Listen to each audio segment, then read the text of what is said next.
திருவாரூரில் வீட்டில் தனியாக இருந்த மூதாட்டியின் முகத்தில் தலையணையை வைத்து அமுக்கி 5 சவரன் தங்கச் சங்கிலியை திருடிச் சென்ற இளம்பெண் கையும் களவுமாக கைது செய்யப்பட்டுள்ளார். மூதாட்டி இறந்து விட்டதாக நினைத்து தப்பிச் சென்றவர் சிசிடிவி மூலம் சிக்கியது எப்படி? திருவாரூர் மாவட்டம் மன்னார்குடியைச் சேர்ந்தவர் 79 வயதான அம்சம். இவரது மகன் மகள்கள் திருமணமாகி வெளியூர்களில் உள்ள நிலையில் கணவரும் இறந்ததால் அம்சம் தனியாக வசித்து வருகிறார். வயது மூப்பு காரணமாக உடல்நலம் பாதிக்கப்பட்டுள்ளார்.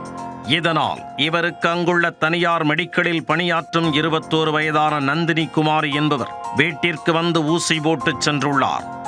இந்த நிலையில் வீட்டிற்குள் புகுந்த மர்ம நபர்கள் மூதாட்டியின் முகத்தில் தலையணையை வைத்து அமுக்கி அவர் அணிந்திருந்த 5 சவரன் செயினை எடுத்துக்கொண்டு தப்பி ஓடி உள்ளனர். இதையடுத்து மயக்கம் தெளிந்து எழுந்திருந்த மூதாட்டி அக்கம்பக்கத்தில் உள்ளவர்களிடம் நடந்ததை கூறியுள்ளார்.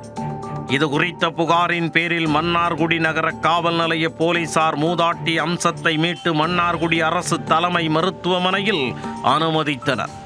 பின்னர் மேல் சிகிச்சைக்காக தஞ்சாவூரில் உள்ள தனியார் மருத்துவமனைக்கு மாற்றப்பட்டார். கொள்ளை சம்பவம் குறித்து வழக்கு பதிவு செய்த போலீசார் சிசிடிவி கேமரா காட்சிகளை ஆய்வு செய்து விசாரணை மேற்கொண்டனர். அதில் மூதாட்டி வீட்டிற்கு வந்து சென்றது நந்தினி குமாரி என்பது தெரிய வந்தது. தொடர்ந்து மெடிக்கலில் இருந்த நந்தினியை பிடித்து விசாரித்ததில் குற்றத்தை ஒப்புக்கொண்டுள்ளார். விசாரணையில் மூதாட்டியை தலையணையை வைத்து அமுக்கியதும் அவர் இறந்து விட்டதாக நினைத்து செயினை பறித்து கொண்டு சென்றுள்ளார். ஆனால் மூதாட்டி உயிர் தப்பியதால் வசமாக சிக்கியுள்ளார். மேலும் 5 சவரன் தங்கச் செயினை மன்னார்குடியில் உள்ள ஒரு அடகு கடையில் 2 லட்சம் ரூபாய்க்கு அடகு வைத்துள்ளார். அந்த பணத்தை தனது வீட்டில் பதுக்கி வைத்திருந்ததை போலீசார் மீட்டனர்.